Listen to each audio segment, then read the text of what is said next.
they're here.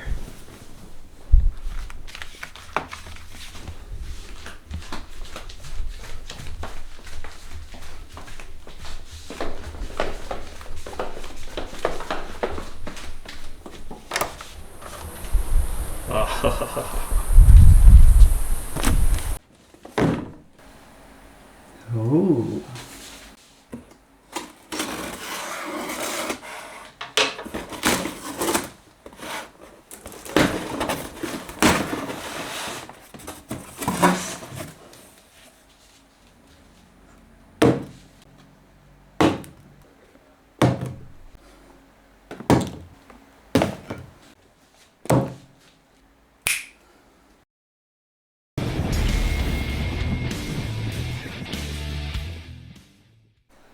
Well, here we are, beginning of a very long review with the new Cang toy minis, aka Predaking series, and without further ado, let's start with the first one, which is probably gonna be Thor, just because he's somewhat of the weakest link of the six.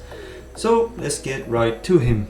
So starting from the packaging, we've got CY Minios, aka Thormini or Thor Gorilla, and this is the mini version of the Predakings made by Cang Toys, and this is a really cool looking box, I gotta say. Very shiny, unfortunately, not very good with lighting.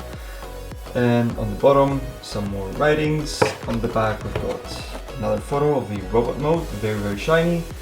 And as far as I know, this character is a G1 character, and it's just made up of these 6 beast-style robots that make up this really amazing combiner. And as for the box, not much else to be said, but I have to showcase this, which is a Cang Toys, tradition.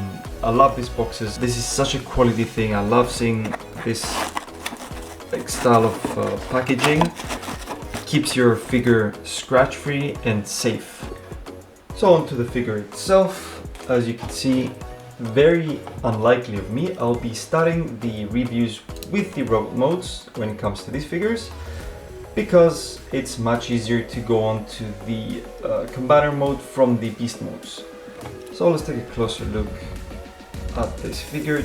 Definitely a masterpiece legend scale. This thing looks amazing. The metallic paint is so good on this. We've got this gun gray metal for the most part. We've got some gold, red here. Very nice faceplate with clear plastic on the back for some lighting pipe effects. And we've got more gun gray metal, more gold, red, some silver, and a lot of detailing on this. Really, I have to say, the figures they make, they're just amazing. And just to look at a rotational view, very cool looking figure. Now as for accessories, he does come with these shotgun he's holding onto the left arm, and to attach them, very basic, just slide it into his fist like so, and that's it. And you also get this sword mace looking thing that attaches the same way, and everything stays on fairly well. Now for articulation, you will be amazed that this little figure here is packed with it. So starting from the head, you've got a ball joint that can swivel, look up that far, down that far, full rotation, and then you go onto the shoulders. These are on a ball joint and a hinge joint here, so they can move out of the way, and you've got another 2 hinges right here, so you can just move these however you like. And when you move this out of the way, you've got a hinge and a ball joint for the shoulders, so full 360 rotation, up and down. You can move it upwards 90 degrees. You've got a double elbow joint that allows for a 90-degree bend, and you've got an elbow rotation as well. A little bit stiff, and you've got some really cool piping there on the elbow, really cool. And moving down onto the fist, you have a full 360 rotation and an up and down movement. Going on to the waist, you've got a full 360 rotation, no up crunch unfortunately because of the design, and this makes up the waist part from the combiner set. Then going down to the hips, you can move the hip skirts to allow for the legs to move front just short of 90 degrees and back full 90 degrees. And you can obviously do the splits. Going onto the knees, you've got a very little bend here. Unfortunately, again, this is probably the least articulated figure of the 6, and I mean, you can increase it, but to do that you need to actually break the design. So yeah, if you untap the knee, you can get a much bigger range of motion, but yeah, that kind of just breaks the transformation. Oh, you also have a full 360 rotation on the thigh. And moving down onto the foot, you've got a ball joint that can swivel. He can move crazy inwards on that hinge joint there, again due to transformation. And you've got a little bit of a toe bend up and down. And you can also move the toe also because of the transformation. So overall, very articulated figure, definitely very clean design. Now, there is a bit of a common thing with most of the Cang Toys figures, and that's the plug-in part. So what I mean is that a lot of the pieces just kind of rest on a spot. They don't actually have any tabs. Like, let me just zoom in. Like this piece right here, it doesn't actually tab, it kind of just slots into that groove there, but yeah, it's not the most secure thing. It does work for the most part, but it's a bit of a recurring things with most of these figures. And for size comparison, there he is with New Age Grimlock, there he is with Lego's Venom, there he is with Transform Elements OP Leader, which is the, let's say, new masterpiece scale, and there he is with New Age's Omega Supreme. Now, definitely a very small scaled figure. I mean, this is a legend scale, slightly shorter than Grimlock, but definitely looking pretty good. Now, obviously, the original size ones would be closer to his size. Let's move on to the transformation, which is actually much simpler than it actually looks.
So that's pretty much it about the transformation, and as you can see, it's pretty simple, even though at a first glance it does look a bit complex.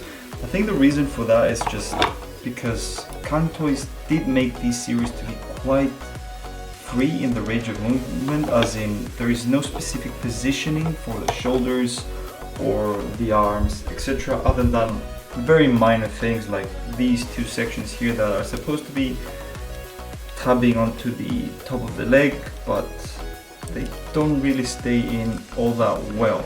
So other than that, you're pretty much free to just do whatever you like. And I gotta say, it's pretty cool looking gorilla, even though the back section is a bit set, so you can really move it around without actually breaking the sculpture.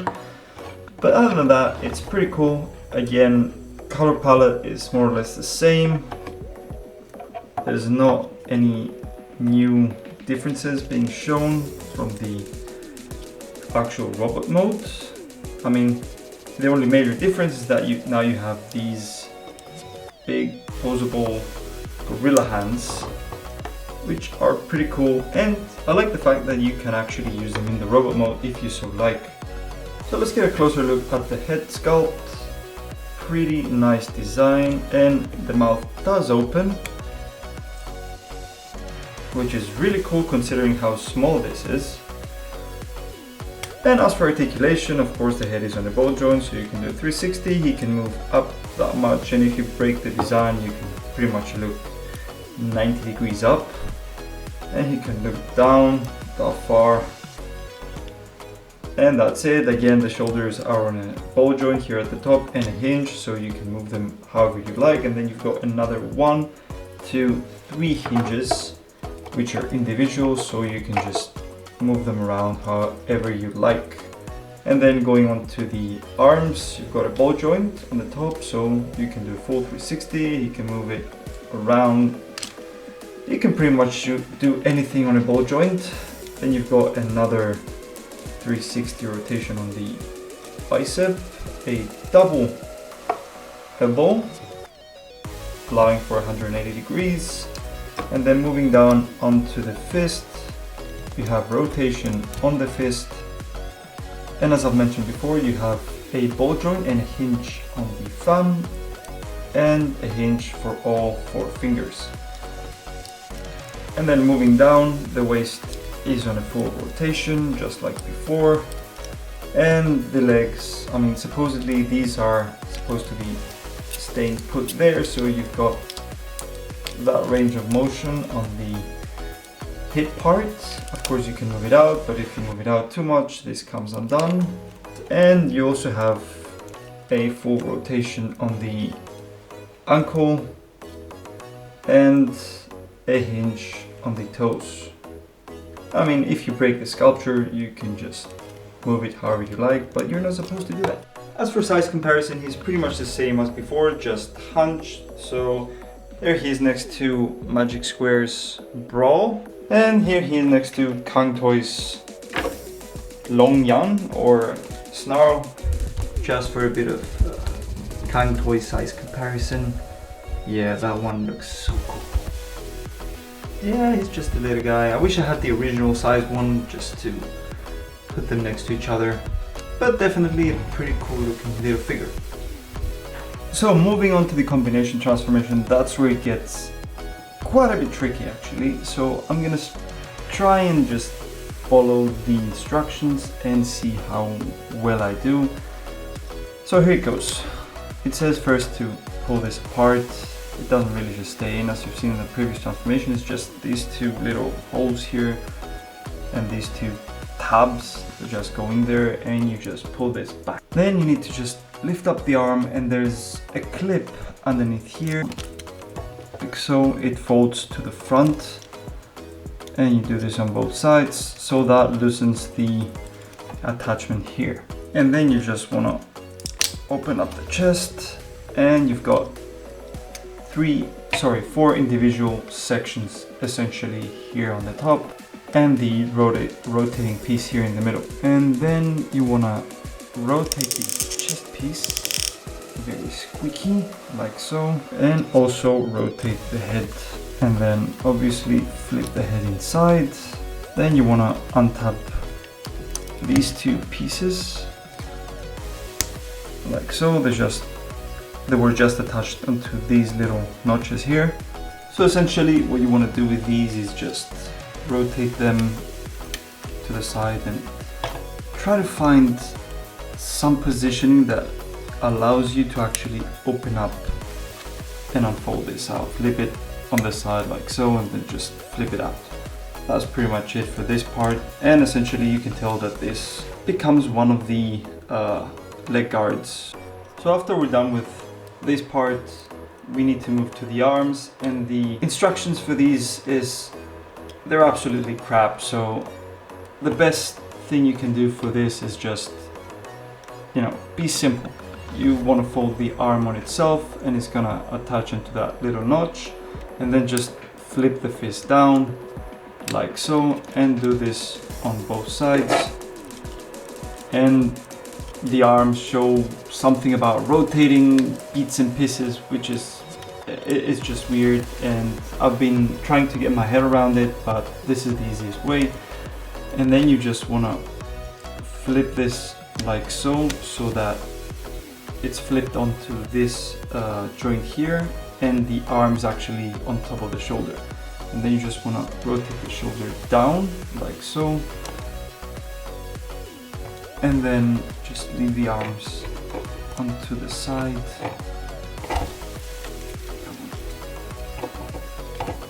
Just like that. Now, the instructions say that you need to push this inwards, but if you do, it's not going to give you enough space to actually adjust the legs. So the first thing you want to do is just rotate the legs on this joint here, and then you want to rotate the hip joint like so, and just do this on the other side,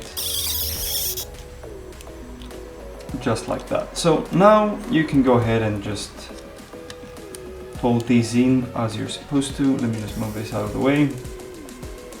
So you want to fold these down so that this is straight, and just push it in all the way, just like that.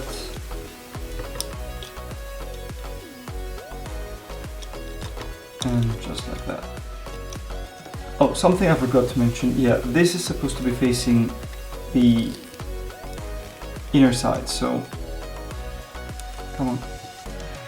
The back of the fist is supposed to be facing inwards.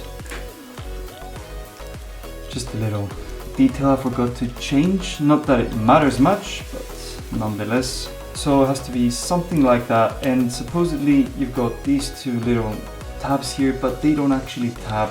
They just land in between the upper arm and the bicep, just like that, and it doesn't really stay, it just lands there, which is a bit silly to be honest, but what can you do about it? And just to fix this part correctly, you're supposed to move the shoulder beats upwards, so they kind of hide this part away, but they can only go up so much, so don't expect it to be perfect. Now as for the leg part, you want to move the skirts upwards, and as I've said before, you want to set them just like I've done here, and then you need to rotate this around like so, and then fold the ape toes inwards just like that, and you want to flip this out and push it all the way in like that, and then just lift this piece up both sides. We're gonna move the toes outwards, and then we're gonna have to fold these pieces out. For this, you're definitely gonna need a prodding tool, so yeah, it's quite tough actually. It's a very solid design. It might be easier if you push it from the underside and then just, yep, just like that. You flip it around all the way, and you do the same on the other side. Yeah, it's easier if you just push it from the underside and then just rotate it. Just like so. Almost done. Whew. Now, this bit here is supposed to rotate all the way up, like so. And you do this on the other side as well, and then I think it just attaches there and down there. So you've got a little tab here and an opening here, and you just flip it, touch it, just like that. So as I mentioned before, the instructions are absolute crap, so somewhere along the way you're supposed to rotate the legs like so, otherwise it's not going to work as intended. now I think the back, there's more clearance for the back to actually stay put. And now you can actually have enough space to push this in, and if you can see in there, there's a bit of a groove here, and this is supposed to push in and lock just like that. And it actually does lock fairly well. So another vital piece of information that the instructions failed to mention is that whether or not the knee has to be locked, as in, is this supposed to be attached or is it supposed to be flipped all the way up to have a more extended leg? But if that's the case, this is quite loose, so I'm gonna go with these are supposed to be locked, so this doesn't move that much. But then again, I don't know, I might be mistaken. The instructions do not help whatsoever with this bit of the transformation, and you know, from the front it does look pretty cool, I gotta say, but obviously the weaker link is at the back with the loose bit here. I mean, if anybody knows if this is supposed to be locking in somehow, please do share it. Other than that, that's the first part of this review, so stay tuned for the next. But I'm gonna have to warn you, due to my wedding coming up, it's probably gonna be a long time before I actually make another video. So I hope you've enjoyed this. I can't say I have enjoyed it too much, especially in the last part, but hopefully the full assembly is gonna be worth it. So take care everyone, till next time, bye bye.